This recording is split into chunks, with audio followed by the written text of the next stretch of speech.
Welcome, Season Sixers. As always, thank you for being part of our Color of Success podcast family. I'm your favorite host, Dr. Stephanie J. Wong. Keep your eyes peeled for my brand new book coming out. It's called Cancel the Filter, where I share my experiences in the realm of mental health, both professionally and personally. Subscribe to colorsuccesspodcast.com to be on our waiting list. Seats are limited and being filled as we speak. We're also streaming on all your favorite platforms and socials. Whether you're on the go or comfy on the couch, you can tune in at your own comfort. As you know, we love growing discussions with our guests from our AAPI and minority communities. With so many friends and experts from different aspects of life, we love learning their stories and understanding what their success means to them. Let's get into it. The Tiger's Apprentice is based on the popular children's book series of the same name by Laurence Yep. It follows Chinese-American teenager Tom Lee, played by Soo Hoo, whose life changes forever when he discovers he is part of a long lineage of magical protectors known as the Guardians. With guidance from a mythical tiger named Hoo, played by Henry Golding, Tom trains to take on Lu, played by Yeoh, a force that is as powerful as a guardian, but with evil intentions to use magic to destroy humanity. To have a fighting chance against Lu, Tom must reunite all 12 Zodiac animal warriors and master his own newly discovered powers. Hi, thank you so much for joining me. Hello, hi, Dr. Wong.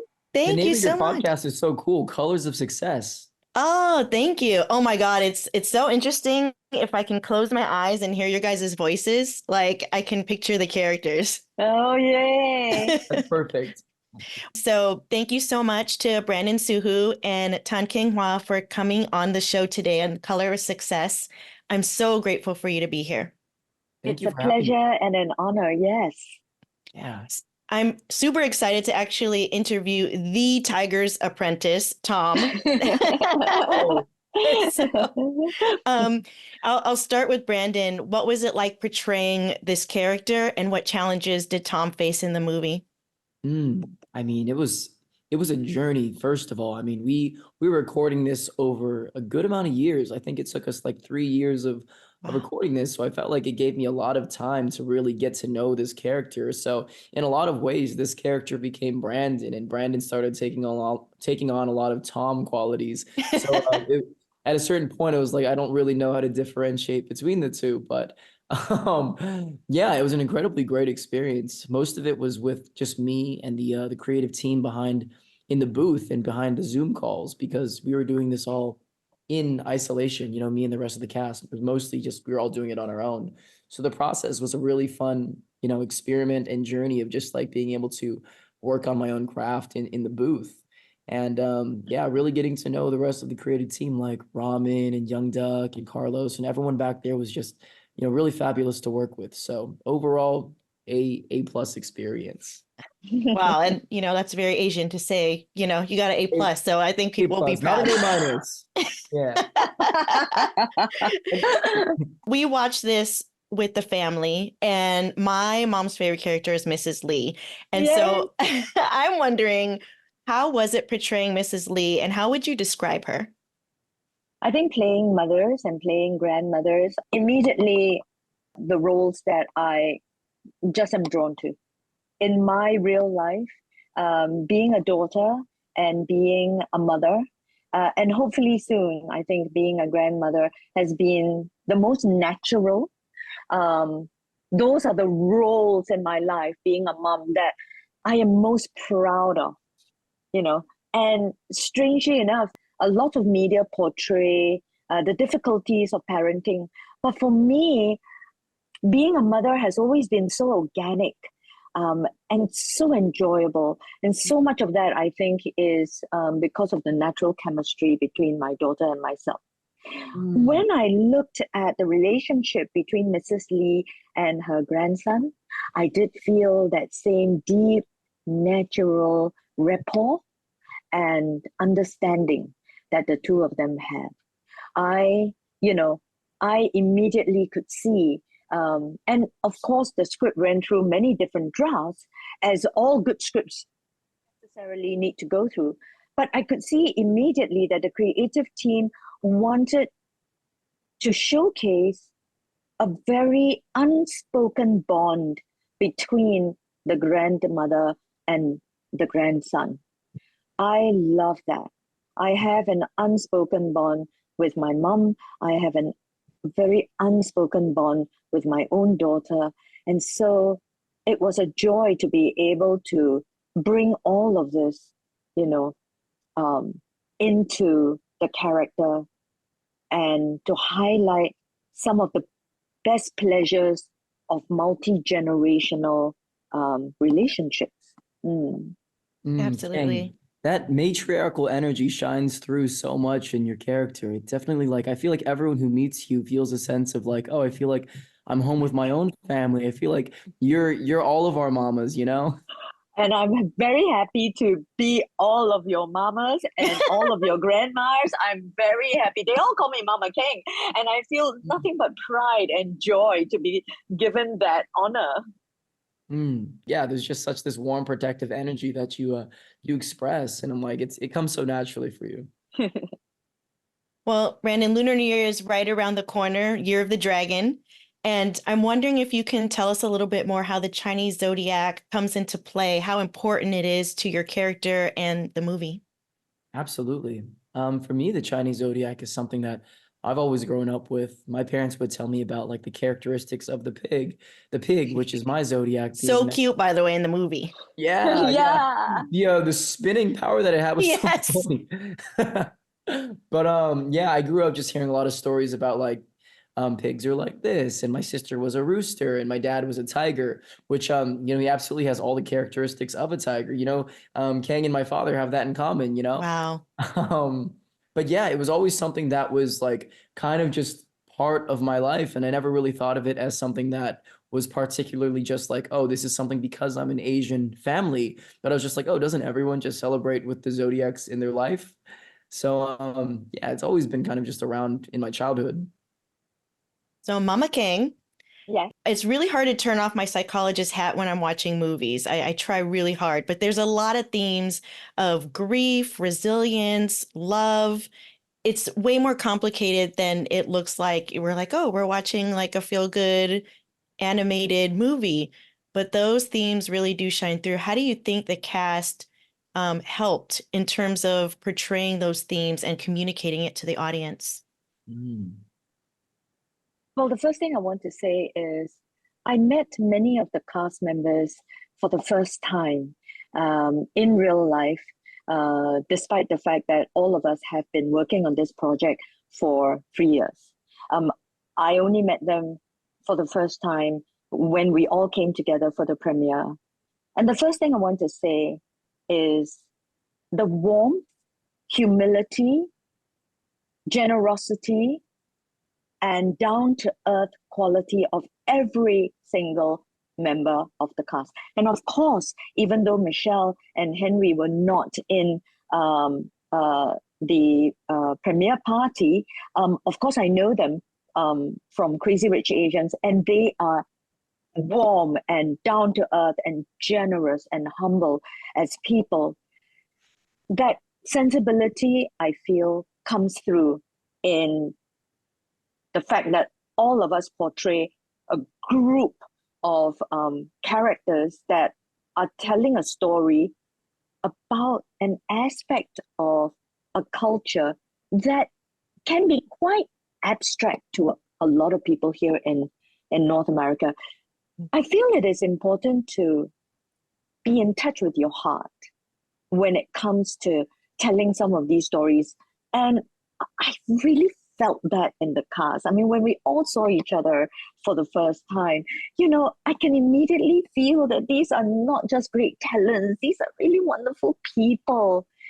And then when I watch the show, that resonates in me. And actually, those are the things that make being a part of a movie or a TV project, those are the things that actually I consider the prize, the experience of the artist behind the work. I certainly got that feeling when I was presenting Tiger's Apprentice as a part of this cast at the premiere event. I want to share that because I think a lot of times audiences just ascertain the final product, but there's really just so much more that goes on behind the scenes, and more attention should be given to that, you know. Before we get to the promo time, something just popped in my head because I just started recording my audiobook today, and in the booth, it's dark and you have to re-say things several times. I can't even imagine putting in all that emotion into a character. So how do you maintain your level of connection with people when you're in isolation for several hours? I know that there's people in the studio kind of giving you feedback, but you are in a booth for many hours. So how do you maintain your mental health while you're in the booth doing the character? Brandon? Sure. Yeah, I think it's just in terms of mental health, I think it's pretty important to be able to decompress and unwind after a pretty heavy scene. You don't want to walk around through your day having, experienced like a really tragic or intense scene. So I've gotten pretty like accustomed to like, when I'm done with that scene, like I can try to like let it go and decompress as much as I can after it. So that kind of speaks on the mental health aspect of it. But in terms of like really bringing those emotions forward in the scene, I think that's just a lot of the prep work and a lot of the imagining like the relationships between all of the characters, and really seeing like what is it about my family that I love? What is it about that? What is it about Tom that really does want to feel like he belongs? What is his drive to kind of like want to like prove himself? So like that's where a lot of like the emotional weight comes from. But in terms of the mental health, that's just good old self-care and being able to take deep breaths after each scene, and separating the work from your personal life as much as you can. What about you, Mama Kheng? Well, here's a strange thing. I actually find it so much easier to take care of myself when I'm by myself. And I find it so much easier to concentrate and to focus when I'm by myself. So I think that just comes from an introverted nature. And therefore, when I'm thinking about voicing in a booth by myself, I actually find it easier. I find it more enjoyable. I mean, of course, I love my job, and don't get me wrong, everything is enjoyable. But to jump into a world in the quiet of the booth is really a wonderful feeling. And I want more of it. A lot of times I feel like if I can just do more voicing, I would also be very happy. And in Singapore, I've recorded a lot of books, and I do quite a lot of voicing and that sort of stuff. And I've always really enjoyed it. I've voiced a lot of documentaries, and I've always enjoyed it. Yeah. Oh my gosh, you should just do my book so I can just self-care. I'd be Or very hang out with happy to Brandon. do I'll your be like, book. over there.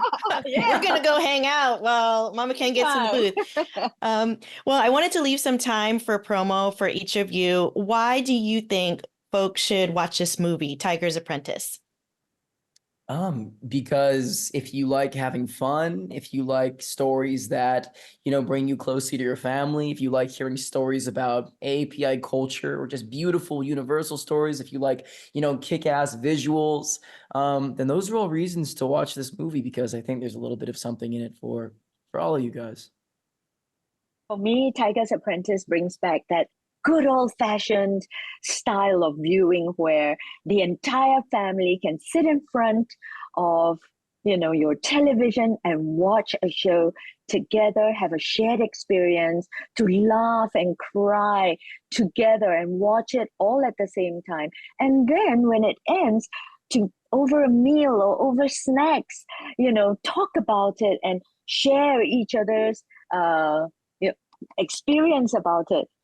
I miss those times, and I think Tiger's Apprentice is that sort of family viewing, and I want families to view it together. Yeah. I'm hoping for a sequel, actually, because I feel like the story can expand, right? There's so much. There are 3 books. Yes. Well, Trilogy. I know that. I mean, that's the theme. That's the way that things go these days. So why not? Absolutely. Well, thank you so much for being on our show today. And I'm hoping that we can link up for a full episode. I am so happy to be part of Press Day today and just to Yay. meet wonderful people. Thank you so much, Stephanie. Thanks for joining us today. I appreciate Thank it.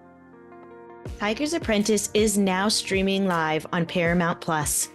I am so excited to announce that my book, Cancel the Filter: Realities of a Psychologist, Podcaster, and Working Mother of Color, is now available on Amazon through Kindle or a paperback copy. So get yours today. The link is in the description